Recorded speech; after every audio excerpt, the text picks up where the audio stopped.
మధ్యాహ్న కాలం బైబిల్ తరగతికి చేరవచ్చిన సహోదరి సహోదరులందరికీ వందనములు తెలియజేస్తున్నామండి. ప్రసంగి గ్రంథము మొదటి 2 అధ్యాయాలు మనము ఆలోచన చేశాం. జీవితం అంటే అర్థం ఏమిటి అని ప్రశ్న వేసుకొని ఆ ప్రశ్నను సమాధానాన్ని వెతుకుతూ ఉన్నాడు సొలొమోను. సంతోషంలో దాన్ని వెతికాడు, తాగుడులో దాన్ని వెతికాడు, ఆస్తులు సంపాదించుకోవడంలో సంతోషం ఉందా అని దానిని వెతికాడు. తన యొక్క పరిశీలనలో సంతోషము దేవుని దృష్టికి అనుకూలంగా బ్రతకడమే సంతోషము అనే ఒక తీర్మానానికి వచ్చి చేరుకున్నాడు. ఆనందం ఎక్కడుందంటే దేవుని దృష్టికి అనుకూలమైన వారి దగ్గర ఆనందం ఉంటుంది అని తెలియజేశాడు. ఆ తర్వాత ఇప్పుడు 3వ అధ్యాయము 4వ అధ్యాయము మనం ఆలోచన చేస్తాం. 3వ అధ్యాయము 4వ అధ్యాయంలో ఏం తెలియజేస్తున్నాడంటే జీవితపు పరిస్థితులని సద్వినియోగం చేసుకొనుట అనే ఒక అంశాన్ని మాట్లాడుతూ ఉన్నాడు. జీవితపు పరిస్థితులను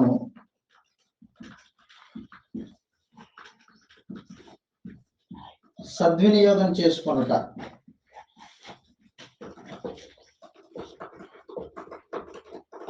సద్వినియోగం చేసుకొనుట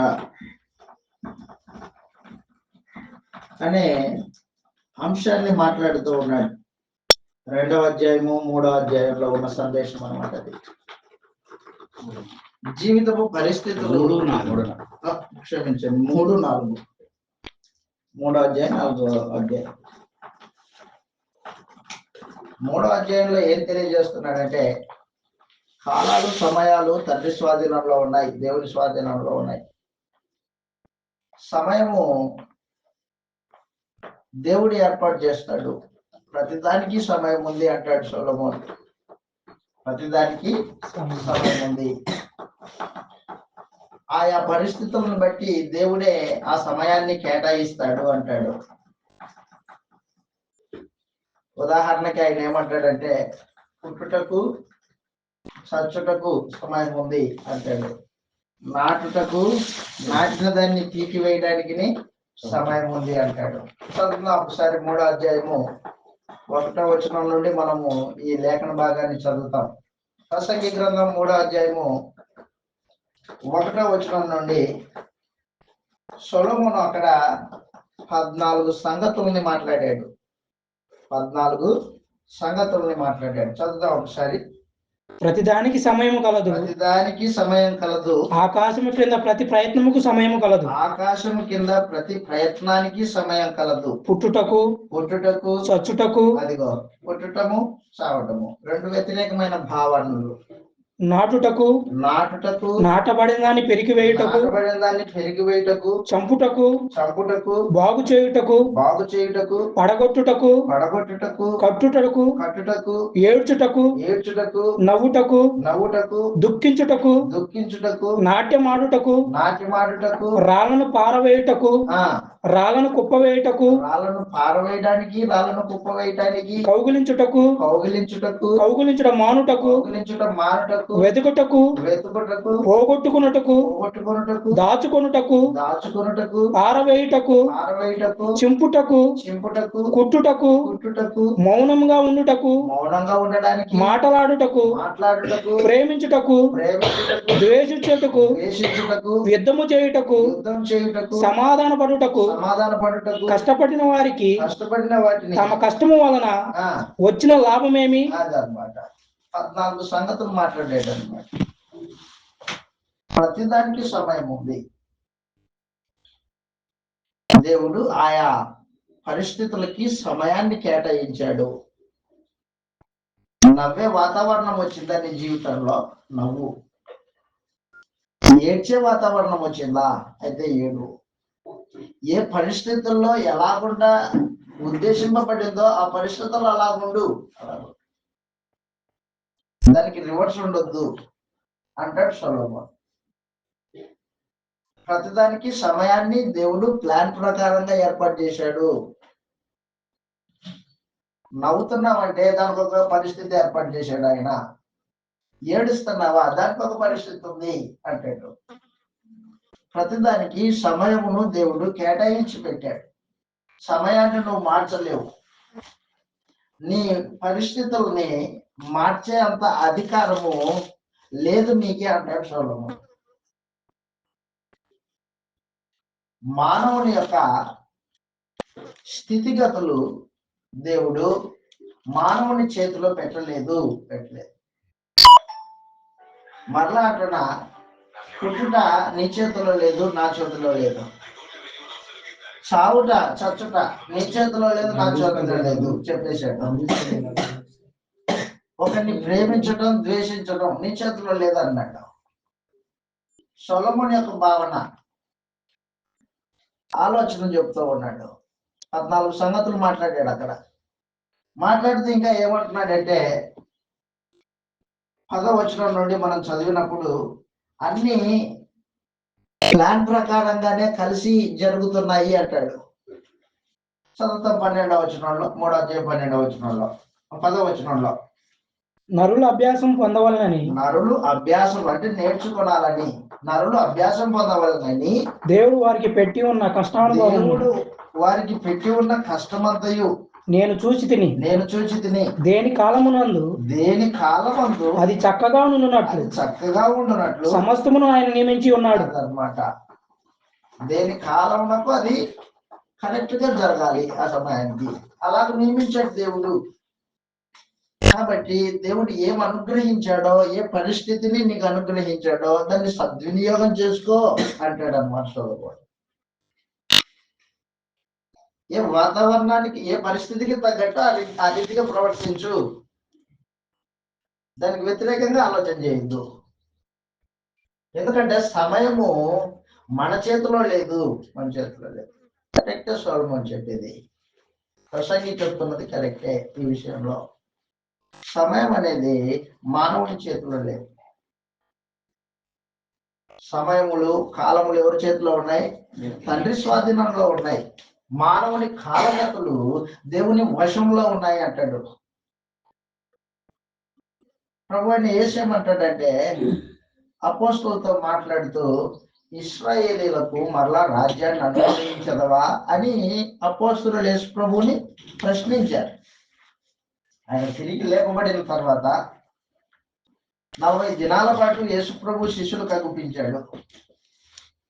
అగుపించి దేవుని రాజ్యమును గూర్చి బోధించాడు యేసు ప్రభు శిష్యులకి. ఒక మాట గుర్తుపెట్టుకో, మానవుని జీవితంలో అతి ప్రాముఖ్యమైనది దేవుని రాజ్యమును వెతుకుట, దాంట్లో ప్రవేశించుట, దాంట్లో నిలిచి ఉండుట మరణం వరకు. దీనికి మించింది ప్రాధాన్యతమైనది ఇంకొకటి లేదు. ఆ రోజున యేసు ప్రభు తను బ్రతికున్నప్పుడు దేవుని రాజ్యమును గూర్చి బోధించాడు. చనిపోయి తిరిగి లేపబడిన తర్వాత కూడా దేవుని రాజ్యమును గూర్చి బోధించాడు. ఆయన పరలోకంలో సింహాసనాసీనుడై కూర్చుండి కూడా దేవుని రాజ్యమును గూర్చి ప్రకటించమని శిష్యులకు ఆజ్ఞాపించాడు. సంఘం యొక్క పని కూడా అదే. కాబట్టి నీ జీవితంలో ప్రాముఖ్యమైనది దేవుని రాజ్యాన్ని వెతకడం. ఒకవేళ నువ్వు కనుగొన్నావా, దాంట్లో ప్రవేశించాలి, దాంట్లో నిలిచి ఉండాలి మరణం వరకు. అదనమాట. అప్పుడు యేసు ప్రభువుని వాళ్ళు అడిగారు, అయ్యా ఇశ్రాయేలీలకి మళ్ళా రాజ్యమును అనుగ్రహించువా అని అడిగారు. అప్పుడు కాలములు, సమయములు తండ్రి తన స్వాధీనమందు ఉంచుకొని ఉన్నాడు, వాటిని తెలుసుకొనుట నీ పని కాదు అన్నాడు. అపోస్తల కార్యములు 1వ అధ్యాయము 5వ వచనం చదువుతాం. ఇలాగ రాయబడింది, యోహాను నీళ్లతో అపోస్తల కార్యములు 1వ అధ్యాయము 5వ వచనం నుండి, యోహాను నీళ్లతో బాప్తిసం ఇచ్చుచూ వచ్చెను గాని కొద్ది దినములలోగా మీరు పరిశుద్ధాత్మలో బాప్తిసం పొందుదురు పొందుదురు అనెను. కాబట్టి వారు కూడి వచ్చినప్పుడు శిష్యులు యేసు ప్రభు కూడి వచ్చినప్పుడు ప్రభువా ఈ కాలమందు ఇశ్రాయేలుకు రాజ్యమును మరలా అనుగ్రహించదవా అని ఆయన అడగగా ఆయన కాలములు సమయములు తండ్రి తన స్వాధీనం ఉంచుకొని తండ్రి స్వాధీనంలో ఉన్నాయి. కాలాలు మీ పని కాదు, వాటిని తెలుసుకునటం మీ పని కాదు అన్నట్టు. కాబట్టి కాలాల సమయాలు నిర్వర్తించేది పరలోకమందున్న దేవుడు. ఏ వాతావరణాన్ని, ఏ పరిస్థితిని నీకు అనుకూలపరిచాడో దాన్ని నువ్వు సద్వినియోగం చేసుకోవాలా అంటాడు అన్నమాట సొలొమోను. అది 3వ అధ్యాయము 1వ వచనం నుండి 22వ వచనం వరకు తెలియజేశాడు అన్నమాట. దేవుడు నీ జీవిత పరిస్థితులను ఏది అనుగ్రహించాడో దాన్ని సద్వినియోగం చేసుకో అంటాడు అన్నమాట. తర్వాత ఆయన ఏమంటున్నాడంటే 15వ వచనంలో, 3వ అధ్యాయం 15వ వచనంలో, ముందు జరిగినదే ఇప్పుడును జరుగును, జరగబోనది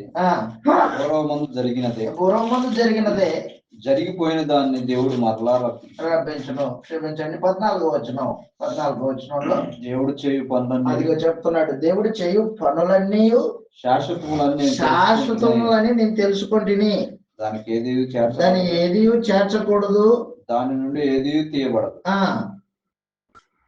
మనుషులు తన యందు భక్తులు కలిగి అదనమాట. ఎందుకు అలా నిర్మించాడు? కాలాల సమయాలు ఎందుకు దేవుడు స్వాధీనంలో పెట్టుకున్నాడు? మనుషులు తన యందు భయభక్తులు కలిగి ఉండడం వలనని దేవుడు ఇట్టి నియమములు చేసి ఉన్నాడు. అదన్నమాట, తన యందు భయభక్తులు కలిగి ఉన్నాడు. వాస్తవానికి దేవుడు సర్వాధిపత్యం కలిగిన వాడు, సర్వాధిపతి, అద్వితీయ సర్వాధిపతి దేవుడు, అన్నిటిపైన ఆధిపత్యం కలిగిన వాడు. తిమోతికి రాసిన మొదటి పత్రిక 6వ అధ్యాయము 16వ వచనంలో ఈ మాట రాయబడింది. 15వ వచనం నుండి చదువుతాం. తిమోతికి రాసిన మొదటి పత్రిక 6వ అధ్యాయము 15వ వచనంలో, శ్రీమంతుడును అద్వితీయుడగు సర్వాధిపతి, ఆ మాట అండర్లైన్ చేసుకో, అద్వితీయుడగు సర్వాధిపతి అన్నాడు.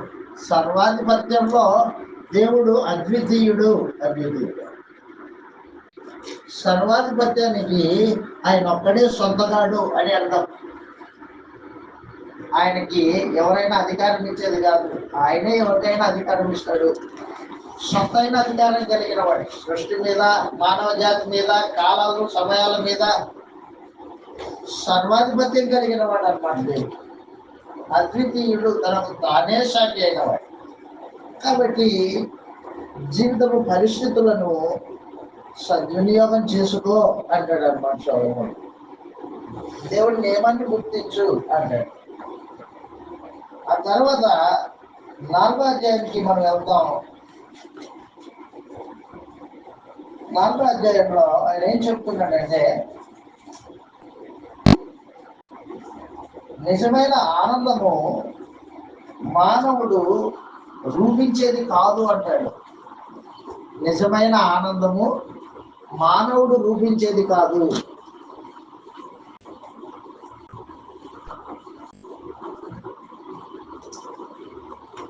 నిజమైన ఆనందము మానవుడు సృజించుకునేది కాదు.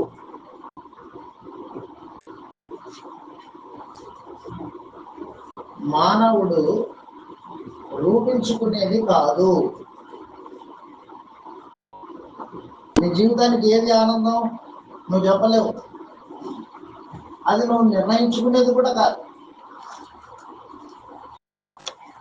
4వ అధ్యాయం 1వ వచనంలో ఈ మాట రాయబడింది.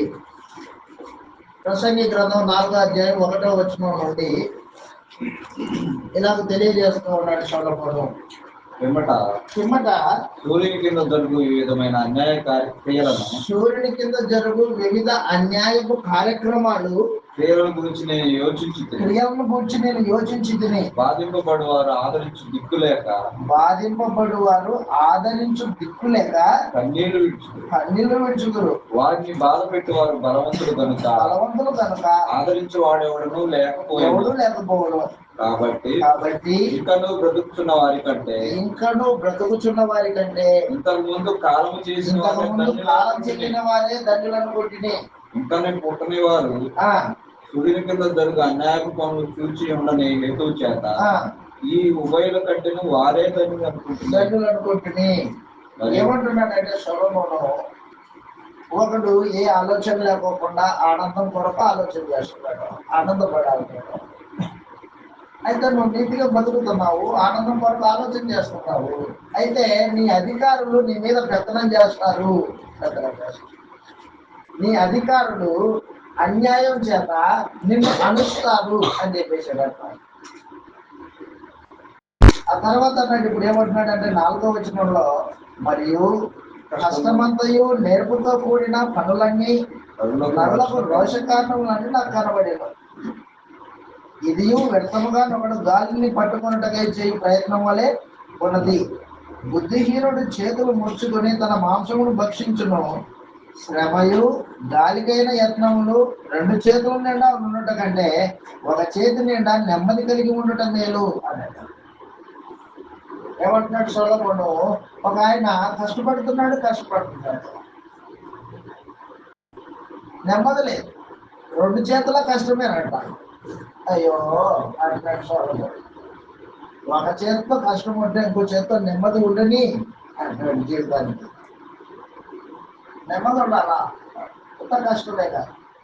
సరే 2 చేతులు కష్టపడ్డావు, ఎవరి కోసం కష్టపడుతున్నావు అని అడుగుతాడు. చెప్తున్నాడు, ఇప్పుడు ఒంటిగాడు ఉన్నాడంట, వాడు రేయింబగళ్ళు కష్టపడుతున్నాడంట. ఒంటరి వాడు రేయింబగళ్ళు కష్టపడుతున్నాడు. ఎవరి కోసం కష్టపడుతున్నావు నువ్వు అని అడిగాడు. పోనీ నీ పిల్లలు పెట్టడానికి కష్టపడుతున్నావా, లేకపోతే నువ్వు నీ కోసం నీ తృప్తి కొరకు ఏమైనా కష్టపడుతున్నావా అని అడిగాడు. అసలు వాడి కోసం కూడా కష్టపడట్లేదంట, వాడి తృప్తి కోసం కూడా కష్టపడట్లేదంట. చదువు కింద అంటున్నాడు, ఉదాహరణ చెప్పాడు, నేను ఆలోచింపగా వ్యర్థమైనది మరి ఒకటి సూర్యుని కింద నాకు కనిపించింది. ఒంటరిగా ఉన్న ఒకడు కలడు, అతనికి జతగాడు లేడు, కుమారుడు లేడు, సహోదరుడు లేడు. అయినను అతను ఎడతెగకుండా కష్టపడుతున్నాడు. ఇందాక అన్నాడు, నాగా లేకుండా పనిచేస్తున్నాడంట. అంటే సెలవు పెట్టుకోకుండా ప్రతిరోజు పనిచేస్తున్నాడు, ఎడతెగకుండా కష్టపడుతున్నాడు. అతని కన్ను ఐశ్వర్యం చేత తృప్తి పొందదు. డబ్బు సంపాదిస్తున్నాడు కానీ కంటికి తృప్తి లేదంట. కన్ను ఐశ్వర్యం చేత తృప్తి పొందకున్నది. అతడు సుఖమన్నదే ఎరుగకోకుండా ఎవరి నిమిత్తం కష్టపడుతున్నాను అని కూడా అనుకోవడట. ఇది వ్యర్థమైనదే బహు చింత కలిగేసి. ఎందుకోసం కష్టపడి, ఎవరి కోసం కష్టపడుతున్నావు? నాకు తెలుదయా, మనుషులంతా కష్టపడుతున్నారు, సంపాదిస్తున్నారు, నేను అంతే. కొన్ని ఐశ్వర్యం వచ్చింది కదా, నీ కన్ను తృప్తి పొందిందా? మానవుని కన్ను తృప్తి లేనిది అని చెప్పాడు సోదరుడు. ఐశ్వర్యం చూసావు కదా, ఆనందం వచ్చిందా, తృప్తి వచ్చిందా? నీకు లేదు, ఇంకా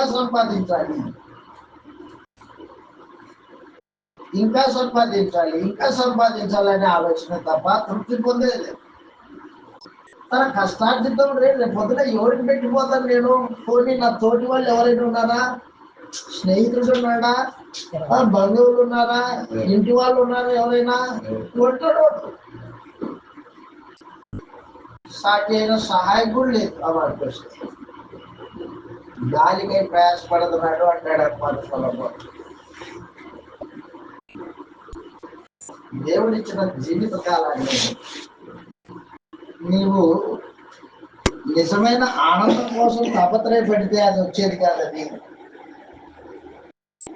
ఆయన లేకుండా ఆనందమే ఉండదు. ఆ మాటకు వస్తే దేవుడు లేకుండా జీవితానికి ఆనందం ఉండదు, తృప్తి ఉండదు. ఇర్మియా గ్రంథం 9వ అధ్యాయము 23వ వచనంలో, ఇర్మియా గ్రంథము 9వ అధ్యాయము 23వ వచనంలో ఈ మాట రాయబడింది. యెహోవా ఇలాగ సెలవిచ్చుచున్నాడు, యెహోవా ఇలాగ సెలవిచ్చుచున్నాడు, జ్ఞాని తన జ్ఞానమును బట్టి, సూర్యుడు తన శౌర్యమును బట్టి. సూర్యుడు బలవంతుడు, యుద్ధ సూర్యుడు అన్నమాట, యుద్ధంలో బలశాలి. సూర్యుడు తన శౌర్యమును బట్టి అతిశయింపకూడదు. ఐశ్వర్యవంతుడు తన ఐశ్వర్యమును బట్టి అతిశయింపకూడదు. ఐశ్వర్యమును బట్టి అతిశయించకూడదు. అతిశయించువాడు దేనిని బట్టి అతిశయింపవలనగా భూమి మీద కృప చూపుచు నీతి న్యాయములు జరిగించుచున్న యెహోవాను నేనే అని గ్రహించి నన్ను పరిశీలనగా తెలుసుకున్న బట్టి అతిశయింపవలెను. ఇటు వాటిలో నేను ఆనందించువాడను అని చెప్పాడు దేవుడు. ఆనందము ఎప్పుడంటే నువ్వు దేవుణ్ణి తెలుసుకున్నప్పుడు, ఆయన క్రియలు శాశ్వతమైనవని ఆయన యందు భయభక్తులు కలిగి ఉన్నప్పుడు, నీ జీవితాన్ని ఆయనకు లోపరిచినప్పుడు ఆనందం. అంతేకాదు నువ్వు ఆలోచన చేసుకొని దీనివల్ల నీకు ఆనందం పొందుతాను నేను అనుకుంటే అది ఆనందం కాదన్నాడు సొలొమోను అన్నమాట. నిజమైన ఆనందము మానవుడు రూపించేది కాదని దేవుడు అనుగ్రహించాల. చెప్పాను కదా, నా జీవితాన్ని మీకు సంతోషం ఎక్కడ దొరుకుతుందా అని నేను పలు ప్రయత్నాలు చేశాను, వెతికాను, దాన్ని పరిశీలన చేశాను. ఆస్తిలో దొరుకుతుందా వెతికాను, నాకు దొరకలేదు. నేను ప్రయాసపడి కష్టపడిన తర్వాత నా వెనక వచ్చేవాడిని తీయాల్సి వచ్చింది, అది నాకు చాలా బాధాకరంగా ఉంది అన్నాడు. కాబట్టి తన ఫిలాసఫీ మాట్లాడుతున్నాడు ఆ మనుషులు. మాట్లాడుతూ ఒక సందేశం చెప్తున్నాడు, దేవుడు లేని జీవితము అది వ్యర్థమైనది, దేవుడు లేని ఆనందము వ్యర్థమైనది అని చెప్తున్నాడు అన్నమాట. ఆయన ఉంటే నీ జీవితానికి ఆనందం ఉంటుంది, లేకపోతే ఆనందం ఉండదు, గుర్తుపెట్టుకో.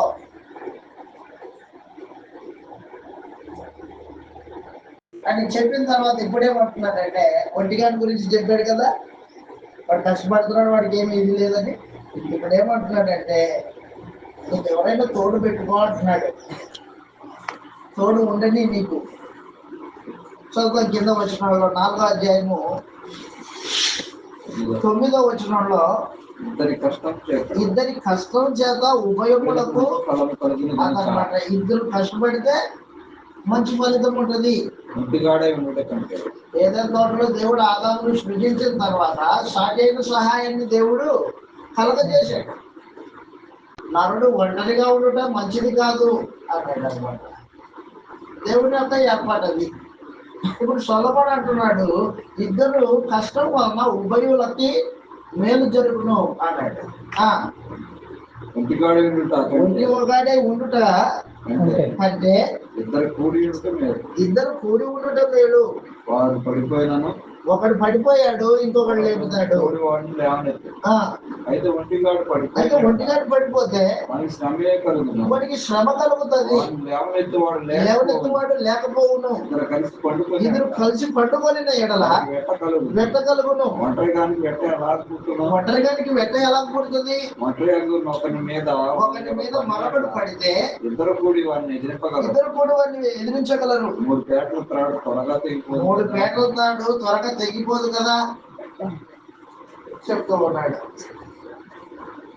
కాబట్టి సహవాసం చెయ్యి, తోడుండని,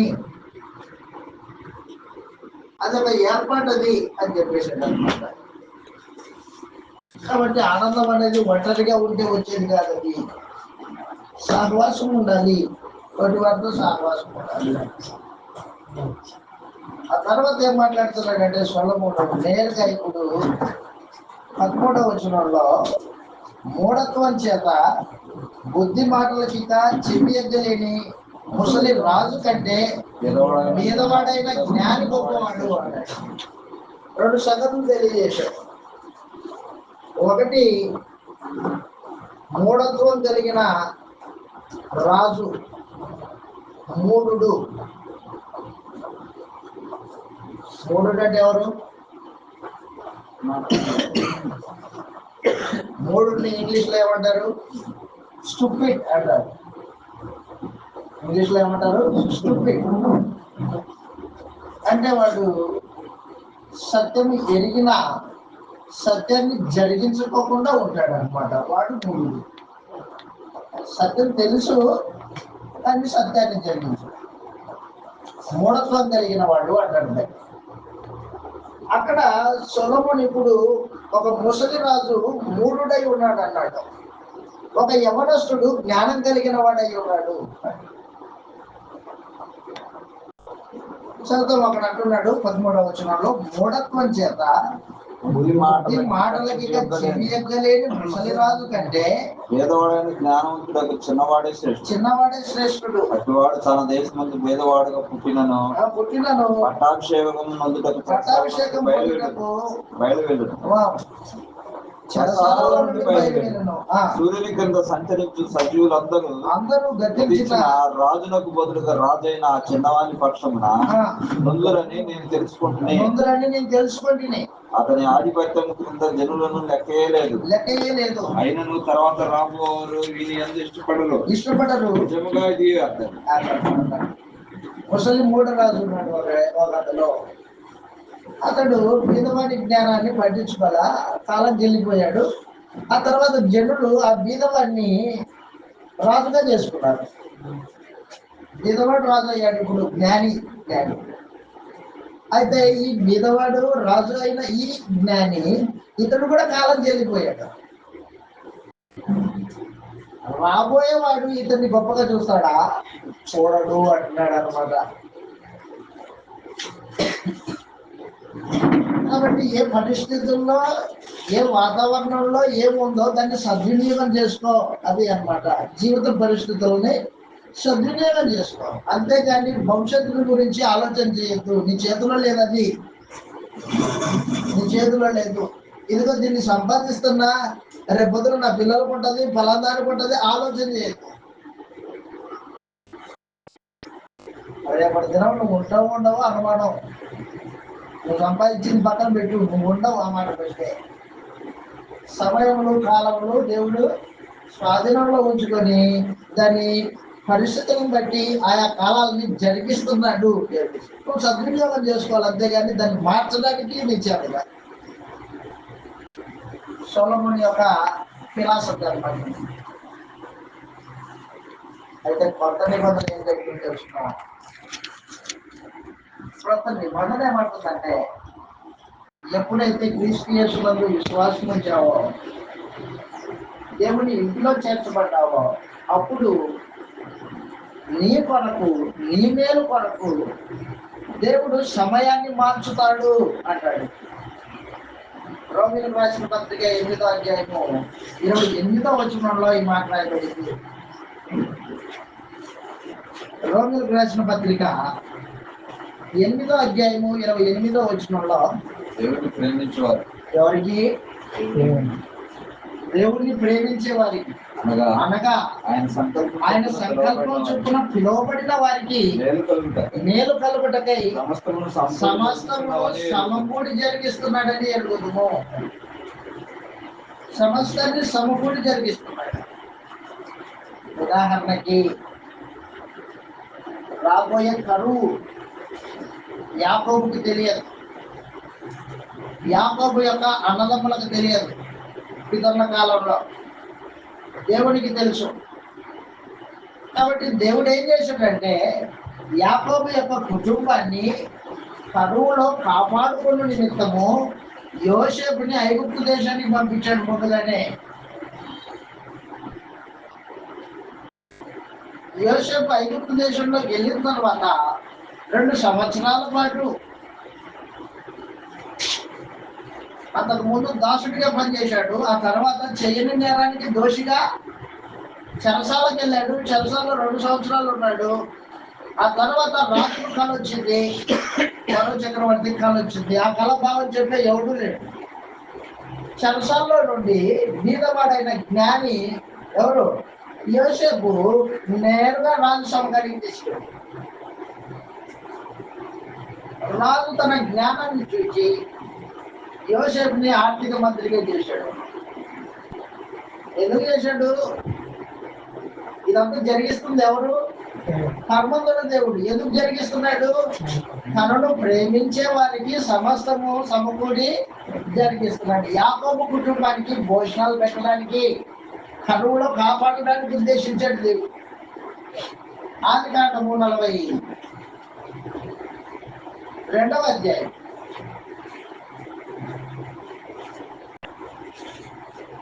నేడు క్రొత్త నిబంధన నీతిమంతులైన వారికి, దేవుడి ప్రజలైన వారికి సమస్యను సమకూడి జరిగిస్తూ ఉన్నాడు దేవుడు.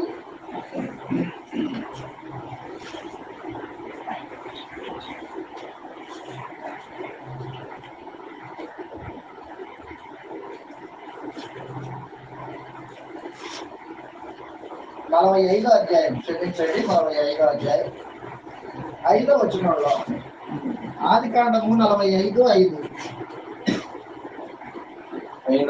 అయినను నేను ఇక్కడికి వచ్చినట్లు మీరు నన్ను అమ్మివేసినందుకు. యోసేపు తన అన్నలతో మాట్లాడుతున్నాడు.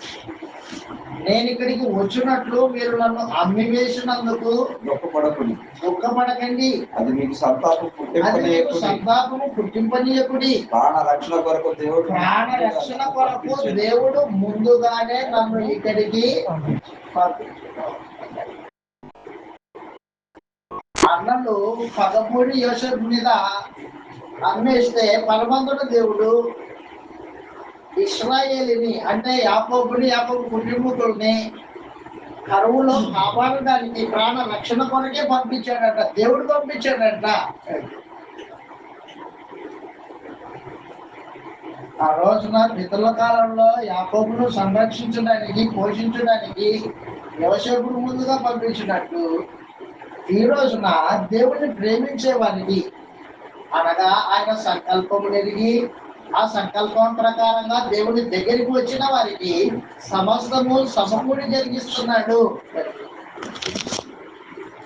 సమయము, కాలము మన మేలు కొరకే దేవుడు జరిగిస్తున్నాడు కదా. ఆ రోజున సొలొమోను ఏమన్నాడు? ఏ పరిస్థితులైనా నువ్వు సద్వినియోగం చేసుకో అన్నాడు. అలా సమయం ఆ చేతిలో ఉన్నాయి, ఏడ్చేటప్పుడు ఏడ్చు, దుఃఖపడు అన్నాడు ఆ రోజున.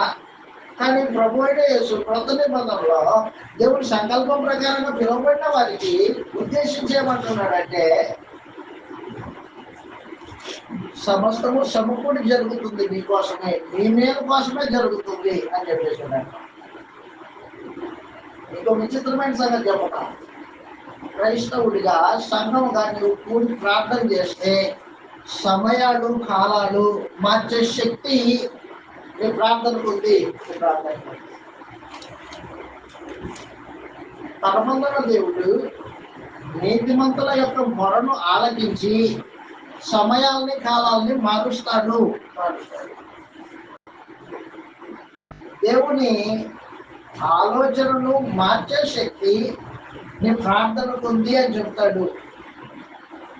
కొత్త నిబంధన మనకు ఆ విషయాన్ని తేటగా బయలుపరుస్తూ ఉంది. ప్రార్థన చేయి, సమయాన్ని మార్చే దేవుడు నీ పక్షాన ఉన్నాడు, ఆయన మారుస్తాడు. కాబట్టి అనుకూలమైన పరిస్థితులు దేవుడు ఏర్పాటు చేస్తాడు, మేలు కోసమే ఏర్పరుస్తాడు. కాబట్టి ప్రియులారా, నేను మీకు ఏం తెలియజేస్తున్నానంటే, సొలొమోను జ్ఞానం కంటే, తను గ్రహించిన దానికంటే ఉన్నతమైన జ్ఞానము క్రీస్తు యేసునందు దేవుడు ఏర్పాటు చేశాడు. తను సంఘం కొరకు, సంఘం మేలు కొరకు ఏర్పాటు చేశాడు. నువ్వు ఆ సంఘమై ఉన్నావా లేదా అన్నది ఆలోచన, పెద్ద ప్రశ్న అది. నువ్వు సంఘంలో సభ్యుడువా? అయితే నీ మేలు కొరకే సమస్యలు సమకూడి జరుగుతుంది. సంఘానికి వెలుపటి ఉన్నావా, బయట ఉన్నావా? అయితే నీకు మేలు కాదు అది. అందరికి జరిగినట్టు జరుగుతుంది అంటే, అందరికి జరిగినట్టు జరిగేది వేరే, దేవుని కుమారుడిగా బ్రతుకుతూ దేవుని ప్రత్యేకతతో జరిగేది విధానము వేరే. నీతిమంతుల మీద, దుర్నీతిమంతుల మీద దేవుడు తన సూర్యుని ఉదయింపజేసే మాట వాస్తవమే. అయితే ప్రత్యేకంగా తన కుమారుడిగా దేవుడు నిన్ను స్వీకరించి నువ్వు ఆయన కుమారుడిగా బతుకుతూ ఉంటే ఆయన నిన్ను ప్రత్యేకంగా చూస్తాడు. నిర్గమకాండం చదివేటప్పుడు నేర్చుకున్నాం మనం ఈ సంగతి. భూమి మీద అనేకమైన జనాంగాలు ఉన్నారు. అయితే వారితో ఎవరితో దేవుడు నిబంధన చేసుకోలేదు. ఎవరితో చేసుకున్నాడు? ఇశ్రాయేలుతోనే చేసుకున్నాడు. వారిని మాత్రమే తన రాజ్య ప్రజలుగా స్వీకరించాడు. వారి కొరకు ప్రత్యేకమైన ఏర్పాట్లు చేశాడు.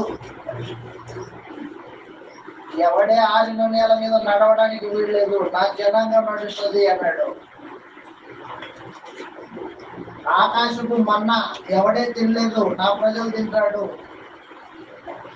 బండ నుంచి వచ్చే నీళ్లు ఎవడే తాగడానికి వీల్లేదు, నా ప్రజలు తాగుతారు. ప్రత్యేకమన్నమాట. 40 సంవత్సరాలు వారి బట్టలు మాసిపోలా, వారి చెప్పులు అరిగిపోలా. ఏం పరిస్థితి? నా ప్రజలు వాళ్ళు. కాబట్టి తన ప్రజగా ఉండే వలన నీకు వచ్చే ప్రత్యేకత, దేవుని పక్షం నుండి వచ్చే ప్రత్యేకత వేరే, అందరిలో మనుషుల్లాగా బతికే విధానం వేరే. అది నేను చెప్పడం చూస్తున్నాను. కాబట్టి కొత్త నిబంధన ఎలాంటిదో జీవిత విధానము, సొలొమోను చెప్పిన జీవిత విధానము పూర్తిగా వ్యత్యాసమైంది అన్నమాట. తర్వాత మనం ముందుకు వెళ్తాం. ఇప్పుడు 5వ అధ్యాయం 6వ అధ్యాయం చూస్తాం. ప్రసంగి గ్రంథం 5వ అధ్యాయం 6వ అధ్యాయంలో ఏం చెబుతున్నాడు ప్రసంగి?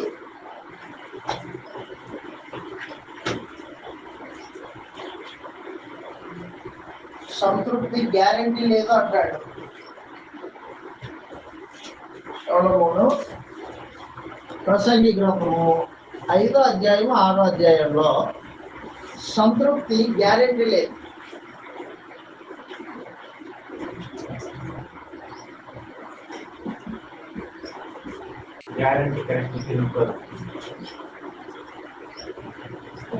సంతృప్తి స్థిరంగా ఉండదు,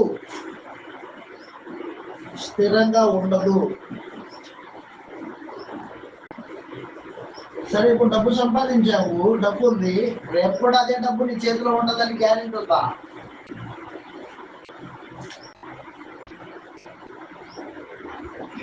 దాని గురించి మాట్లాడాడు. ధనాపేక్ష కలిగి ఉండొద్దు అని చెప్పాడు. ధనాపేక్ష కలిగి నువ్వు ధనం సంపాదించుకున్నావు, రేపు వద్దున నిన్ను విడిచిపెట్టి వెళ్ళిపోతుంది.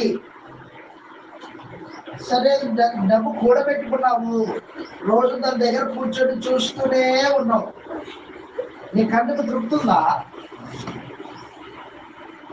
నీ హృదయానికి ఏమన్నా ఆనందం ఉందా? ఏమీ లేదంటాడు సొలొమోను. కాబట్టి సంతృప్తి స్థిరంగా ఉండదు, గ్యారెంటీ లేదు. ఇప్పుడు ఉన్నట్లుగా రేపు ఉండదు అనేది గ్యారెంటీ లేదు. లోకస్తులు కూడా అంటారు, ఏమంటారు? ఇప్పుడున్న డబ్బు ఈ చేతిలో మరో గంటకు ఉండదురా అంటాడు. వాటికి కూడా తెలుసుది. సొలొమోను చెప్పింది మనుషులందరికీ తెలుసులేయ్యా. అయితే ఆయన ఏమంటాడంటే, కావాలంటే నేను చెప్పే మాటని జాగ్రత్తగా విను, నేను అందరిలాగా చెప్పేవాడిని కాదు అంటాడు. 5వ అధ్యాయము 10వ వచనం సహోదరులు చెప్తున్నారు. 5వ అధ్యాయం 10వ వచనం. ద్రవ్యమును అపేక్షించువాడు ద్రవ్యము చేత తృప్తి నొందడు. ధన సమృద్ధిని అపేక్షించువాడు సంతృప్తి గ్యారెంటీ లేదు, దాని చేత తృప్తి నొందడు. ఇది వ్యర్థమే. ఆస్తి ఎక్కువైన ఆస్తి ఎక్కువైందనుకో, దాన్ని భక్షించువాడు కూడా ఎక్కువ మంది అవుతారు. కన్నులారా చూచుటే కాక ఆస్తిని చూస్తావు, దాని వల్ల నీకు వచ్చే ప్రయోజనం ఏంటి? ఆస్తి పండుగకి తన ఆస్తి వల్ల ప్రయోజనం ఏమి లేదా? కష్టజీవులు బొట్టుగా తినను, కష్టజీవులకి ఆనందం ఉంది, అయితే ఐశ్వర్యవంతులకు తమ ధన సమృద్ధి చేత నిద్రపట్టదు. సొలొమోనుకి ఐశ్వర్యం ఉంది, రాజరికం ఉంది, హోదా ఉంది, అధికారం ఉంది కదా. ఎంత సంతోషమో సొలొమోను కదా. మనం పైన చూస్తున్నాం, సొలొమోను అంతరంగంలో లోపల బాధ, నిద్ర లేని జీవితం సొలొమోనుకి. ఎక్కడ ఈ ఆస్తి ఎవడు కొట్టుకొని పోతాడో భయం. ఎవరికి? సొలొమోను. శాపదేశపు రాణి దూర ప్రాంతం నుండి వచ్చి సొలొమోను పొగిడింది. ఏం పొగిడిందో ఏం లాభం? లోపల వేదన ఉంది, దాన్ని వదిలిస్తారు అంటున్నాడు సొలొమోను. తన అనుభవంతో చెప్తున్నాడు అన్నమాట. ధనం వల్ల ఏం ప్రయోజనం లేదు. దాన్ని చూస్తావు కన్నులాగా, అయితే నీకు ప్రయోజనం ఏంటి? నిద్ర రాదు నీకు. ఈ రోజున ఎవరికి హార్ట్ అటాకులు, ఎవరికి షుగరు, బీపీ, ఎవరికి ఇవన్నీ రోగాలు? ఎవరికి? ఆలోచన చేసే ప్రతి వాడు దేని గురించి ఆలోచన చేస్తున్నాడు? ధనం గురించే, ఆస్తి గురించే. మా అమ్మ అంటది, నేను మళ్ళా చెప్తున్నా, మా అమ్మ ఏమంటది అంటే, నేను ఇద్దరు కొడుకులు కదా, ఏదైనా ఒక ఇల్లు సంపాదించుకోరా అంటది. నేనంటాను, నాకు ఇల్లు ఉందిలేమ్మా, ఈడ కాదు పైన ఉంది, రేపు నా పిల్లలు కూడా నా అలాంటి బతికితే వాళ్ళకి ఇల్లు ఉంది అంటాను. అంటే భౌతికంగా ఆలోచన చేసేవాడి ఆలోచనలు చనిపోయేంత వరకు ఏదో ఒకటి లోక సంబంధంగా సంపాదించుకోవాలనే భావనే తప్ప నిద్ర లేని జీవితం అనమాట. అది తృప్తి లేని జీవితం. అది ఎవరికి తృప్తి కలిగిన జీవితం? అది దేవుడిని ఎరిగిన వారికి, ఆత్మ సంబంధి అయిన వారికి ఉంటుంది. అపోస్తలుడైన పౌలు తిమోతికి ఉత్తరం రాస్తూ తెలియజేశాడు, యవనస్తుడా తిమోతి, ధనాపేక్ష కలిగి ఉండొద్దు నాయనా అంటాడు. ఒకవేళ అట్టి మనసు నీకు ఉండినా దాన్ని విడిచిపెట్టు అంటాడు. తిమోతికి రాసిన మొదటి పత్రిక 6వ అధ్యాయంలో ఈ మాట తెలియజేస్తూ ఉన్నాడు. 6వ అధ్యాయము 9వ వచనంలో ఈ మాట తెలియజేస్తూ ఉన్నాడు. ధనవంతులకు అపేక్షించు వారు శోధనలోను ఉరిలోను పడుతురు, హానికరములైన అనేక దురాశలలో పడుతురు. అట్టి మనుషులకు అది నష్టం కలగజేస్తుంది, నాశనంలో ముంచివేస్తుంది. ఎందుకనగా ధనాపేక్ష సమస్త కీడులకు మూలము. కొందరు దాన్ని ఆశించారు, విశ్వాసం నుండి తొలగిపోయి అదిగో విశ్వాస భ్రష్టులు అయ్యారు అన్నాడు. నానా బాధలతో తమ్ము తాము పొడుచుకుని, ఎవరో పొడిచేది కాదు, మీకు నువ్వు పొడుచుకున్నావు. ఎప్పుడైతే ధనాపేక్ష నీ హృదయంలో ఉందో, దురాశ నీ హృదయాన్ని ఏలుతుందో, అప్పుడు నిన్ను నువ్వే పొడుచుకుంటున్నావు. విశ్వాసము నీలో నుండి తొలగిపోయింది. దేవుని మీద ఆధారపడే జీవితము నీకు లేకుండా దారి తప్పిపోయావు. 6వ అధ్యాయం 17వ వచనం. తిమోతికి రాసిన మొదటి పత్రిక 6వ అధ్యాయము 17వ వచనంలో, ధనవంతులైన వారు బాగా గుర్తుపెట్టుకో. ఒకవేళ నీకు ధనం ఉందా, అయితే దాని మీద ఆశ పెట్టుకోవద్దు.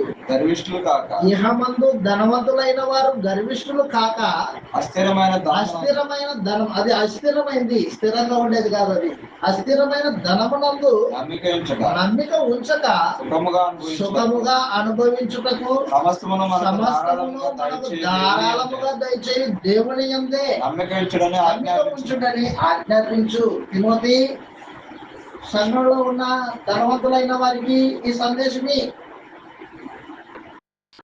అస్థిరమైన ధనం మీద నమ్మిక ఉంచొద్దు, ధారాళంగా దయచేసిన దేవుని యందు నమ్మిక ఉంచు. నీ ధనములో ఇతరులకు పాలించేవాడినే ఉండు, సక్రియ చెయ్యి అన్నాడు అన్నమాట. ఔదార్య బుద్ధి కలిగి ఉండు. నేను సంపాదించాను నా కొరకే, నా కుటుంబం కొరకే అనే భావన మాని. అది సక్రియ కాదు. నువ్వు సంపాదించేటప్పుడే ఒక క్రైస్తవుడికి ఉండవలసిన ఆలోచన ఏంటంటే, సంపాదించేటప్పుడే అంటే నువ్వు పని చేసేటప్పుడే నీ ఆలోచన, ఇదిగో ఈ పని చేస్తున్నా, ఈ డబ్బు వస్తుంది, ఈ డబ్బు అక్కర గలవానికి పంచిపెట్టే బుద్ధి కలిగి పనిచేయాలా అన్నాడు. పనిచేసేటప్పుడే ఈ బుద్ధి ఉండాలి అన్నాడు.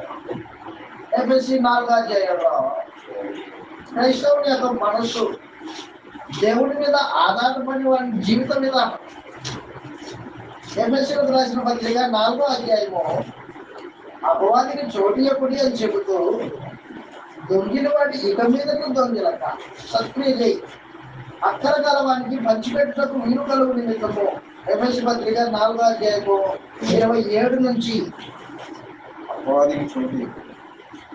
అపవాదికి చోటియకుడి దొంగిలవాడి ఇక మీద దొంగిలక అక్కడ గలవానికి పంచిపెట్టుటకు వీలు కలుగు. అదిగో అక్కర గలవానికి పంచిపెట్టుటకు వీలు కలుగునట్లు తన చేతులతో మంచి పని చేయొచ్చు కష్టపడాలి. కష్టపడేటప్పుడే నీకు ఉండాల్సిన మనస్సు అన్నమాట. అది ఏముండాలా? కష్టపడుతున్నాను, ఇది నా కోసం కాదు. అక్కరలో ఉన్నవానికి పంచిపెట్టడానికి వీలు ఉండాలి నా దగ్గర, అందుకని కష్టపడుతున్నా. ఈ భావన క్రైస్తవుని భావన. నిస్వార్థపరుడు యథార్థవంతుని యొక్క భావన. స్వార్థపరుడు లోకస్తుడు భూ సంబంధి ఏం ఆలోచన చేస్తాడంటే కష్టపడుతున్నా, ఇగో ఈ కష్టం రేపొద్దున నా బిడ్డకి, ఆ తర్వాత వారి పిల్లకి. అది కాదు, అది క్రైస్తవ జీవితం కాదు. ఔదార్య బుద్ధి కలిగి ఉండు, అది దేవుని స్వభావం. కాబట్టి సొలొమోను ఏమంటాడంటే సంతృష్టి గ్యారెంటీ లేదు. ఇప్పుడు ఉన్నట్టుగా రేపు పొద్దున ఉంటుందని ఆలోచన చేయొద్దు. అనాలోచనగా ఏ పరిస్థితిలో నువ్వు ప్రవర్తించొద్దు. ఒక ఆలోచన విధానం కలిగి ఉండు అంటే ప్రారంభంలోనే 5వ అధ్యాయం ప్రారంభంలోనే ఏం చెప్పారంటే ఆరాధన గురించి మాట్లాడే.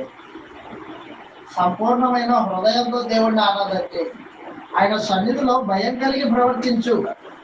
5వ అధ్యాయం 1వ వచనంలో నీ ఆరాధన సరిచేసుకో అంటాడు అనమాట.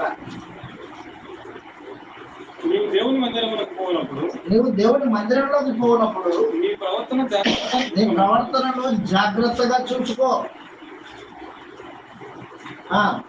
బుద్ధిహీనులు అర్పించున్నట్లుగా బలి అర్పించుట కంటే సమీపించి ఆలకించుట శ్రేష్టము. వారు తెలియకయే దుర్మార్గపు పనులు చేయుదురు. నీవు దేవుని సన్నిధిని అనాలోచనగా పలుకుటకు హృదయం త్వరపెట్టలేక నీ నోటిని కాచుకొనుము. దేవుడు ఆకాశమందు ఉన్నాడు, నువ్వు భూమి కింద ఉన్నావు. కావున నీ మాటలు కొద్దిగా ఉండాలి. విస్తారమైన పరిపాటల వలన స్వప్నం పుట్టును. ఎక్కువ మాటలు పలుకువాడు బుద్ధిహీనుడగును. ఏం చెప్తున్నాడంటే 5వ అధ్యాయము 1వ వచనం నుండి 7వ వచనం వరకు, 5వ అధ్యాయం 1వ వచనం నుండి 7వ వచనం వరకు సొలొమోను హృదయపూర్వకం కాని దేవుని సేవ విలువలేదు అంటాడు అన్నమాట. 5వ అధ్యాయము 1 నుంచి 7 వచనాల్లో పూర్ణ హృదయంతో కాని సేవ విలువలేదు. నువ్వు చేసే సేవ హృదయపూర్వకంగా ఉండాలి. సంపూర్ణ హృదయంతో దేవుడి సన్నిధానంలో కూర్చోవాలి. సగం ఆలోచనలు లోక సంబంధత, సగం ఆలోచనలు ప్రార్థన వైపు. అలాంటి హృదయము అది విలువలేనిదై ఉంటుంది. అప్రమాణం చేయొద్దు దేవుడి సముఖంలో అంటాడు సొలొమోను. అప్రమాణం అంటే నెరవేర్చలేని ప్రమాణం.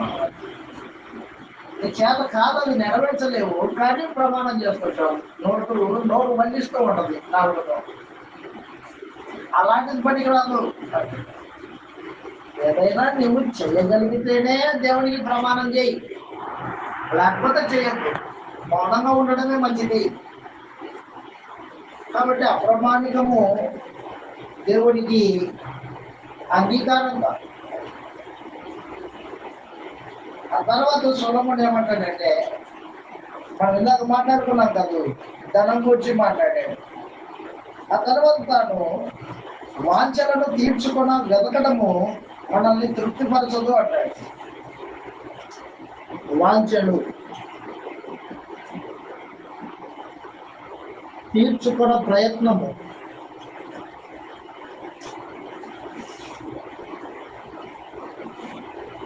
వ్యర్థం.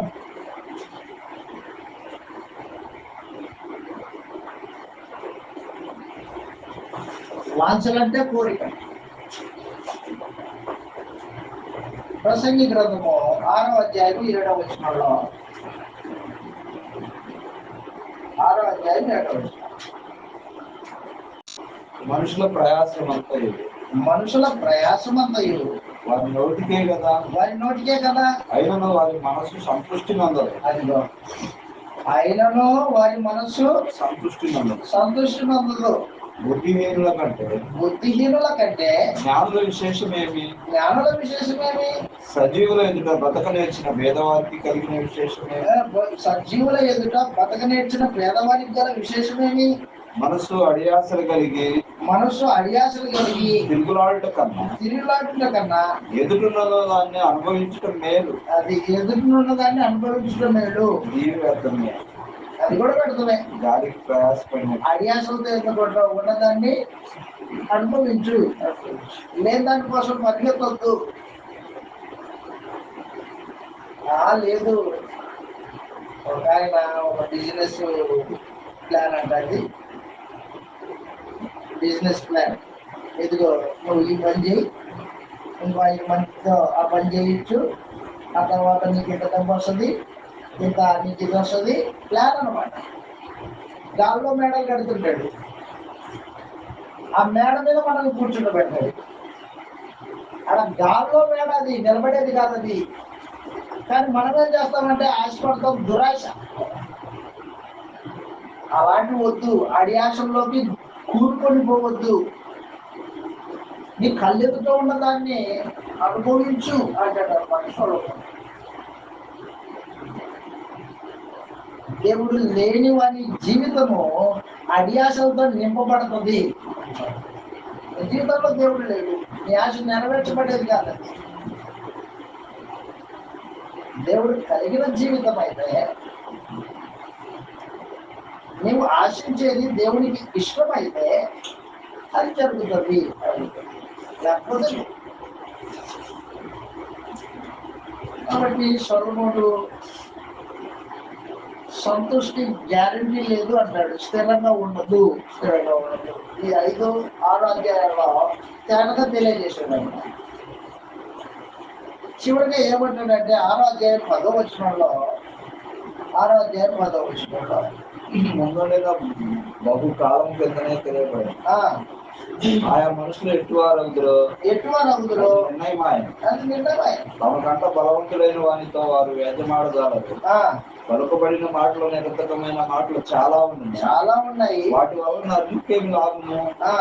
నీడవలే తమ దినములన్నీ వ్యర్థంగా మనుషులు బ్రతుకునందు ఏది వారికి ఎవరికి తెలియదు. వారు పోయిన తర్వాత ఏమి సంభవించిన వారితో ఎవరు చెప్పగలరు? చచ్చిపోయిన తర్వాత. కాబట్టి ఏది క్షేమకరమైందో ఏది క్షేమకరం కాదో మనుషుడికి తెలియదు. ఇర్మియా గ్రంథం 10వ అధ్యాయం 23వ వచనంలో, క్షేమకరమైనది ఏదో క్షేమకరం కానిదేదో మనిషికి తెలియదు. ఇర్మియా గ్రంథము 10వ అధ్యాయము 23వ వచనంలో, యెహోవా తమ మార్గం ఏర్పరచుకోవడం నరుల వశంలో లేదని, మనుషుడు తమ మార్గాన్ని ఏర్పరచుకోలేడు. వాడి వశంలో పెట్టలేదు నీవు. మనుషులు తమ ప్రవర్తన యందు సన్మార్గమును ప్రవర్తించుట వారి వశంలో లేదని నేను ఎరుగుదును. కాబట్టి ఇది సన్మార్గము అని మనుషుడికి తనంతకు దానికి తెలియదు. అది దేవుడు చెబితే సన్మార్గంగా ఉంటుంది. అది దేవుడు చెప్పాలా, నాయన ఇది సన్మార్గం, దాంట్లో నడుచుకోవాలి. లేదు నువ్వు చెప్పే మార్గం కాదు, నాకు ఇష్టం వచ్చినట్టు నడుచుకుంటా, నా మార్గం నాకు క్షేమకరం ఏదో అది చేసుకుంటాను నేను. అరే నువ్వు ఏది క్షేమకరమైందో ఏది క్షేమకరం కాదో నువ్వు గుర్తించలేవు అంటాడు దేవుడు. సొలొమోను కూడా అదే అంటాడు, గుర్తించలేవు, మనకు మనసారి కాదు. విచిత్రం ఏంటంటే ఇశ్రాయేలీయులు దేవుడు నియమించిన ధర్మశాస్త్రము, దేవుడు వాడికి ఒక మార్గాన్ని ఏర్పాటు చేశాడు. ధర్మశాస్త్రం, ఆజ్ఞలు, నిబంధన. అయితే ఇశ్రాయేలీయులు అంటారు, దేవా ఈ మార్గము అన్యాయమైంది, మా మార్గమే న్యాయమైంది. అదొద్దంటావు, ఇదొద్దంటావు, వాళ్ళతో సంబంధాలు వద్దంటావు. అదే ఎవరుంటాడు పోయా, ఆ మార్గాలు మాకు ఇష్టమైన మేము చేసుకుంటాం అని దేవుడి మార్గాన్ని అన్యాయపు మార్గముగా మాట్లాడి, తమ అన్యాయపు మార్గాలే న్యాయ మార్గాలుగా ప్రభు మాట్లాడిన ఇశ్రాయేలు జనాంగం అన్నమాట. యెహెజ్కేలు గ్రంథంలో మనం ఈ విషయాన్ని చదువుతాం. యెహెజ్కేలు దేవుడి మార్గాన్ని దూషిస్తున్నారు. దేవుడి మార్గం అన్యాయమైందంట. 18వ అధ్యాయం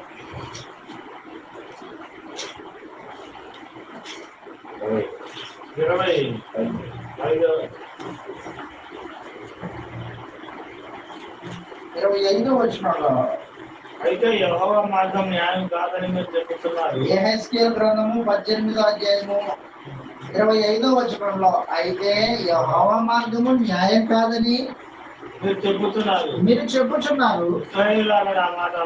ఇశ్రాయేలులారా నా మాట ఆలకించండి, నా మార్గం న్యాయమే, నా మార్గం న్యాయమే, మీ మార్గమే కదా అన్యాయమైనది, మీ మార్గమే కదా అన్యాయమైంది. నీతిమంతుడు తన నీతిని విడిచి, నీతిమంతుడు తన నీతిని విడిచి పాపం చేసిన ఎడల అతను దాన్ని బట్టి మరణం నుండును, దాన్ని బట్టి మరణం నొందును. తన పాపం చేయటను బట్టి కదా, పాపం చేయటను బట్టి కదా అతను మరణం నొందును. మరియు దుష్టుడు తాను చేయించు వచ్చిన దుష్టత్వం మళ్ళీ నీతి న్యాయం జరిగించిన ఎడల ప్రాణం రక్షించుకును. కాబట్టి దేవుని మార్గాన్ని గుర్తించని ఇశ్రాయేలు జనాంగము దేవుని మార్గాన్ని దూషించింది. ఈ మార్గం అన్యాయం పోయా,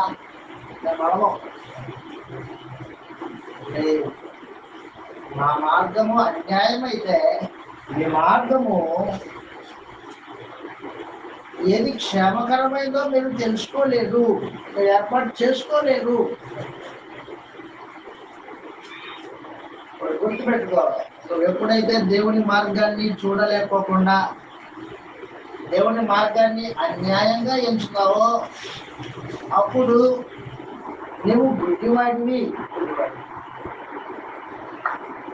గుడ్డోళ్ళకి దైవ మార్గం కనిపించదు, వాడి సొంత మార్గమే వాడికి మేలుకరంగా కనిపిస్తుంది.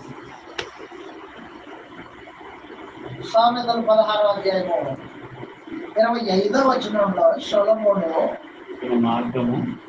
ఒకని మార్గము వాడి దృష్టికి యథార్థంగా కనిపించను, అయితే తుదకది మరణమునకు. సామెతలు 16:25. ఒకని మార్గము వాడి సొంత మార్గం అన్నమాట. అది ఒకని మార్గం అంటే వాడి సొంత మార్గం, వాడి దృష్టికి యథార్థముగా మంచిదిగా కనిపిస్తుంది, అయినను తుదకది మరణమునకు. దేవుడు ఒక నియమాన్ని పెట్టాడంట, మనుషులకి ఏది క్షేమకరమైందో ఏది క్షేమకరమైంది కాదో వారు నిర్ణయం చేసుకోలేరు, వాళ్ళకి తెలియదు. కాబట్టి దయచేసి గుర్తుపెట్టుకో, మనము దేవుని మార్గమునకు లోబడి బతకాలే తప్ప మన మార్గాల్లో దేవుడిని బతుకమని చెప్పకూడదు.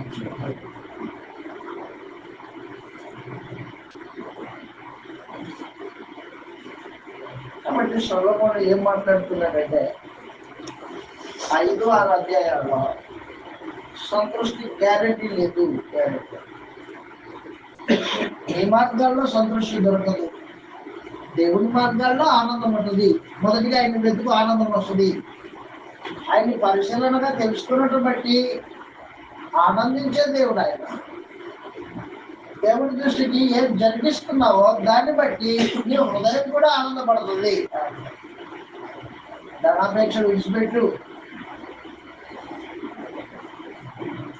పూర్ణ హృదయం కానీ దేవుడి సేవను విడిచిపెట్టు.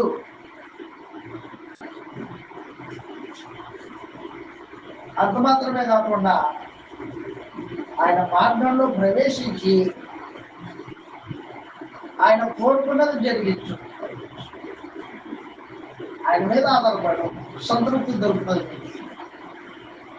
సంతృప్తి దొరికే మార్గాలు చెప్పాడు అనమాట.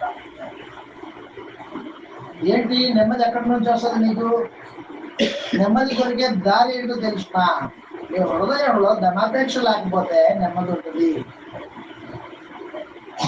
కష్టజీవికి సుఖ నిద్ర వస్తుందే కానీ ఆస్తి గలవానికి సుఖ నిద్ర ఉండదు. నేను అనుభవించిన నా జీవితం గ్యారెంటీ చెప్తున్నా మీకు అంటాడు. నేనేమో పైకి ఆస్తి ఉంది, అంతస్తు ఉంది, హోదా ఉంది అని అనుకుంటున్నారు మీరు నా గురించి. నా అంతరంగం తెలియదు మీకు అంటాడు. మనోవ్యాకులత, దాన్ని చూస్తున్నాడు కనుక నాకేం ప్రయోజనం? దాన్ని వేరే వారికి వదిలిపెట్టి వెళ్ళాలి కదా నేను, దానివల్ల నాకు ప్రయోజనం లేదు అంటాడు. సంతృప్తి గ్యారెంటీ లేదు.